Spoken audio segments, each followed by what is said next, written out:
Այսպես ասեմ, էլի նիստից հետո կենտրոն նստավայր հենց անմիջապես կարող եք այցելել հենց արձերն ձեզ տրամադրեն օրինակը։ Այսօրվա նիստից հետո, այսօրվա Այո, կարող է պատվարժան դատել։ Որովհետև եւ քրեակատարական հիմնարկը ուղարկվել եւ վարորդի մեղադրող պաշտպանական կողմ ուղարկվել է։ Պատվարժան դատարան մենք այսօր միջնորդություն ունենք նիստից առաջ ներկայացված, իհարկե հասկանում եմ, որ աշխատանքային ժամը մոտենում է ավարտին, բայց հարգերջ ասեմ ինչի մասին է, վարույթի մասնակիցները եթե չառարկենք, հնարավորություն ունենանք հնարավորինս հակիրճ ձևով ներկայացնել։ Ինչպես տեղյակ եք, սույն թվականի դեկտեմբերի 1-ին ամենայն հայոց կաթողիկոս Գարեգին II-ի կողմից հրավիրվել է եպիսկոպոսած ժողով, իսկ իմ վստահորդ Բագրատ Սրբազանը հանդիսանում է հայ առաքելական Սուրբ եկեղեցու արքեպիսկոպոս եւ իրավունք ունի մասնակցելու։ Եվ այս բանով, եթե հնարավորություն կտաք միջնորդելու այնպիսի խափանման միջոց ընտրելու, այն պայմանով զուտ պայմանավորված այդ հանգամանքով եպիսկոպոսած ժողովին մասնակցելու խափանման միջոցի փոփոխության միջնորդությունը քննարկենք։ Ո՞ր քննարկենք։ Այո, որովհետև նշանակված է դեկտեմբերի 10-ից 12-ը հաջորդ նիստին չենք հասցնի, որովհետև հաջորդ նիստը տեղի ունենալու ամսի 11-ին։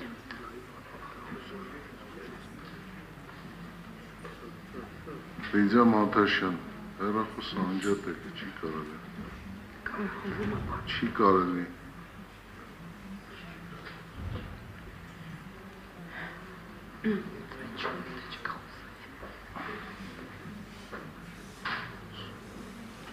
Գրավոր տեսքով, հա։ Գրավոր տեսքով, այո, մի օրինակն էլ կարող եմ մեղադրողներին փոխանցել։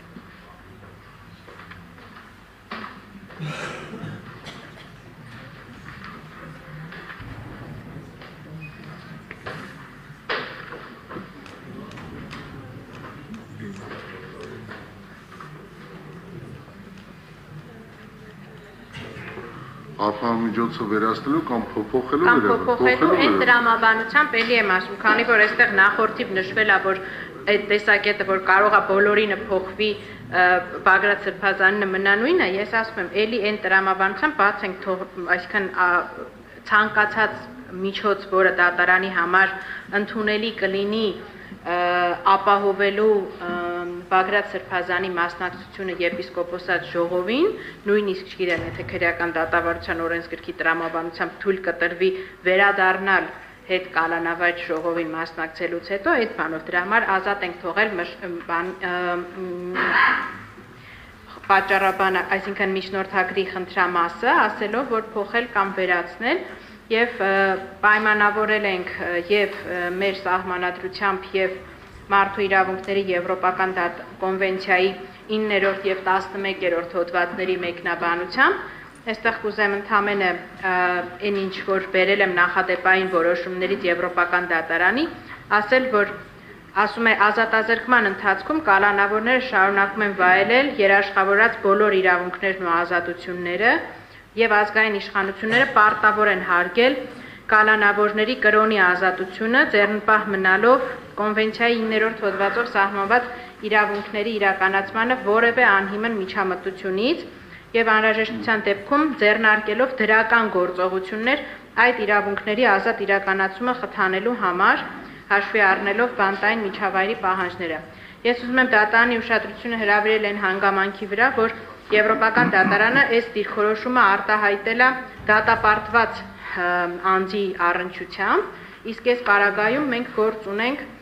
խափանման միջոցի ներքո գտնվող անձի եւ բնականաբար տրամաբանությունը հուշում է, որ ազատազրկված անձի կարգավիճակը խափանման միջոցի կիրառված անձի կարգավիճակից պետք է էապես տարբերվի, քանի որ պետք է խափանման միջոցը եւ ազատությունից զրկելու իրավունքը տեղավորվի բացառապես խափանման միջոցի տրամաբանության մեջ եւ չխախտի այլ հիմնական իրավունքներն ու ազատությունները։ Այս համատեքստում ցանկանում եմ արձանագրել, որ տեսեք, մենք Բագրատ Սրբազանը արդեն 6 ամիս կլինի, որ անազատության մեջ է, թեև մենք Եվրոպական կոնվենցիայով կարող էինք միջնորդել, որ պայմանավորված անձի կրոնի ազատությամբ օրինակ ապահովվեր եկեղեցում, տաճարում, ծիսակատարություններին մասնակցելու իրավունքի ապահովումը, ինչը չենք միջնորդել։ Բայց այս պարագայում նաև միջնորդության մեջ վկայակոչված է մի 11-րդ հոդվածով միավորումների ազատությունը, որը Եվրոպական դատարանը դիտարկում է համակցության մեջ կրոնի ազատության հետ, այն պարագայում, երբ որ մենք գործ ունենք հոգևորականի հետ, ով իրավունք ունի ոչ միայն իր կրոնական համոզմունքներից ելնելով, այլ նաև իր հոգևոր կարգից ելնելով մասնակից լինելու այս միավորի եկեղեցու բարձրագույն մարմինների եւ իրենց գործունեությունը կարգավորող ժողովներին։ Այս ամեն ինչի համատեքստում ես չեմ ուզում երկար ծանրաբեռնել, բայց ելի եմ ուզում կրկնել, որ այս միջնորդությունը բացառապես պայմանավորված է եպիսկոպոսատ ժողովին մասնակցելու իրավունքի ապահովմամբ, որի պարագայում, կրկին եմ ասում, հետագայում, երբ որ մենք հարցը կվիճարկենք Եվրոպական դատարանում կոնվենցիոն իրավունքների սահմանափակման կոնտեքստում, այս հանգամանքը եւս կդրվի, այսինքն ոչ միայն այլ քաղաքական նպատակներով սահմանափակվում է անձի ազատության իրավունքը, այլ նաև եթե այս պարագայում նաև մերժվի իր մասնակցությունը եպիսկոպոսատ ժողովին, նաև կխախտվի կրոնի խղճի մտքի եւ կրոնական ազատության իրավունքը եւ նաև միավորումների իրավունքը։ Եվ հետևաբար այս բանով նաև միջնորդության հիմնավորումներով նշել ենք նաև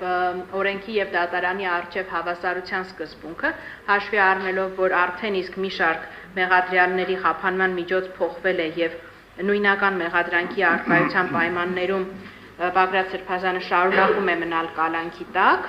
դա եւս համարում ենք խափանման միջոցի իրավաչափության փոփոխման պայման եւ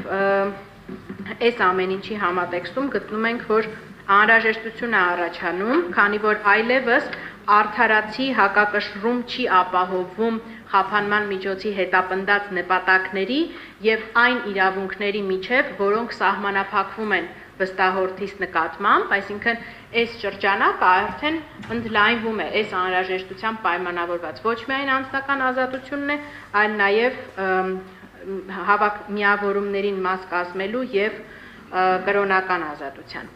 Այս իմաստով միջնորդում ենք, որպիսի խափանման միջոցը փոխվի, վերացվի, ինչպես նշել ենք, եւ պատրաստ ենք կալանքը փոխելու պարագայում նաև գրավ միջնորդել մինչև 3.800.000 դրամի չափով, կիրառելով վարչական հսկողություն կամ բացակայելու արգելք։ Այս մասով չեմ ուզի շատ ծանրաբեռնել, որտեղ վստահ եմ այս կարևորության մասին եպիսկոպոսատ ժողովի մասնակցելու Բագրատ Սրբազանը ավելի կարևոր շեշտադրումներ կկատարի։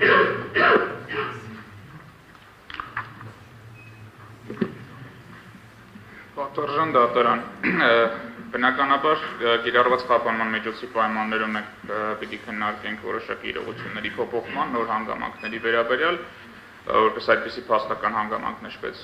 եպիսկոպոսատ ժողովին մասնակցելու անհրաժեշտությունը եւ այս հարցը ծնեցնում է միանգամից երկու խումբ իրավունքներ, եւ մասնավոր շահի եւ հանրային շահի տեսանկյունից։ Մասնավոր շահի տեսանկյունից գործընկերս նշեց, որ այո, Բագրատ Սրբազանը իրավունք ունի մասնակցել, դա իր կյանքի առաքելությունն է եւ ամենակարևոր իրադարձություններից է հայրաքելական եկեղեցու գործունեության մեջ։ Բայց ոչ պակաս եւ հատկապես ավելի կարևոր է, որ այս միջնորդությունը ներկայացվում է հանրային շահի տեսանկյունից, որովհետեւ Հայաստանի Հանրապետության բնակչության ճնշող մեծամասնությունը եւ այս դահլիճում էլ առկա անձանց ճնշող մեծամասնությունը, թե չասենք բոլորը, առաքելական եկեղեցու հետևորդներ են, իսկ եպիսկոպոսատ ժողովները հրավիրվում են առաքելական եկեղեցու կարևորագույն խնդիրների քննարկման եւ լուծման առումով եւ յուրաքանչյուր հայ պետք է շահագրգռված լինի, որ առաքելական եկեղեցու սրբազանները ունենան պատշաճ հնարավորություն մասնակցելու եւավոր պատշաճը իրականացնելու իրենց առաքելությունը։ Եվ հանրային շահի գերակայման այսպիսի պայմաններում այն շահերի հարաբերակցությունը, որ նախկինում դրված է խափանման միջոցների կիրառման հարցում էականորեն փոփոխված է եւ բավարար է խափանման միջոցի փոփոխության հարց քննարկելու համար, ինչպես ասացինք, նպատակը միայն դա է, եւ այդ պարագայում որևէ տեսակի խափանման միջոց, որևէ տեսակի սահմանափակումներով ընդունելի է միայն ապահովել համար մասնակցությունը, կարող ենք քննարկել գործընկերների հետ, թե ինչ եղանակով են տեսնում դրա հնարավորությունը, հույս ունեմ, որ չեմ հանդիպելու առարկության, որ անհրաժեշտություն չկա կամ կարիք չկա, որ Բագրատ Սրբազանը մասնակցի եպիսկոպոսատ ժողովին։ Վարորդի մասնակիցներ, դուք նշել եք, որ ամսի 12-ին է, չէ՞ տեղում։ 11-ին մեր հաջորդ դատական նիստն է նշանակված։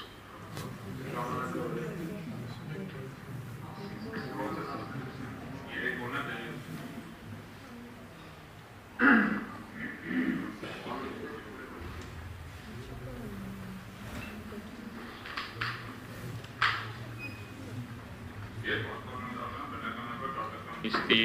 օրը եւ ժամը չի կարող տեղավորվել այդ ընթացքում պարտադիր դատական նիստին ներկա կլինենք։ Չհասկացա ինչ։ Դա որևէ կերպ չի խոչընդոտի, որպեսզի 5 օրը նշանակված դատական նիստին ներկա լինենք։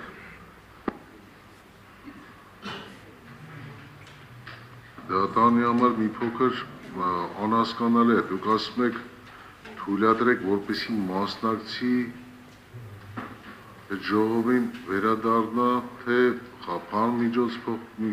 Լսի փոփոխություն, միջնորդության մեջ նշված է բացակայելու արգելք վարչական հսկողություն զորգորդված իրավով, եթե դատան ընդհանուր կգտնի, որ այս միջոցներն էլ բավարար չեն տանային կալանք խափանման միջոց, որի պայմաններում դատանին կխնդրենք թույլատրել համապատասխան օրերին մասնակցել, գնալ կոնկրետ հասցեով եւ վերադառնալ կոնկրետ հասցե։ Ուրեմն արգելի դատավորության մասնակիցներ, դեկտեմբերի 11-ին քննարկվեց հարցը, հենց առաջին իսկ նիստն կնշանակվի ժամը 2-ին։ Հենց 2-ին Պատվարժան դատան 10-ին սկսում է ժողովը։ Պատվարժան դատան, հետաձգելուն եք դիտարկում, գոնե ամսի 10-ին կամ 9-ին թող լինի հաջորդ նիստը, այս անգամ այսպես ասած պայմանական հաջորդող նիստերի հերթականությունը խախտենք այս մի անգամ, թող 5 շաբթի օրը չլինի, թող հա, կարծում եմ հանրային մեղադրողներն էլ չեն առարկի։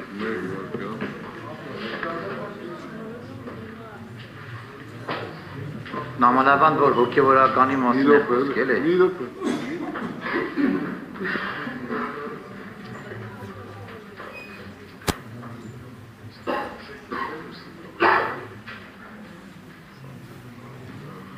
Դեկտեմբերի 10-ին կնշանակեմ ժամը,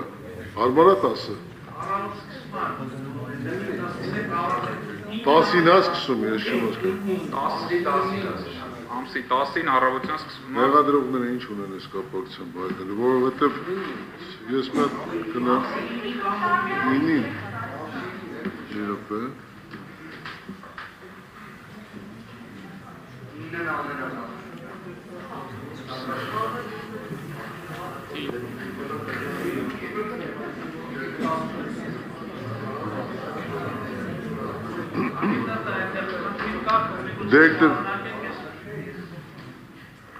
Դեկտեմբերի 9-ի ժամը 3:30 կնշանակի։ Դեկտեմբերի 9-ը 3:30։ Հարմար է ձեզ։ Դեկտեմբերի 9-ը 3:30, 15:30 րոպե։ Ժամային առումով հարմար կլինի։ Համատեղ խոսում եք։ Լութ է լիարժեք նիստ ենք անելու, որ հասկանանք ծանրաբեռնվածության հետ կապված։ Հաջորդ 5 շաբթին ուժի մեջ է, այսպես թե այնպես, դեկտեմբերի 9-ին զուտ այդ հարցը քննարկել։ Կարող է միայն երկու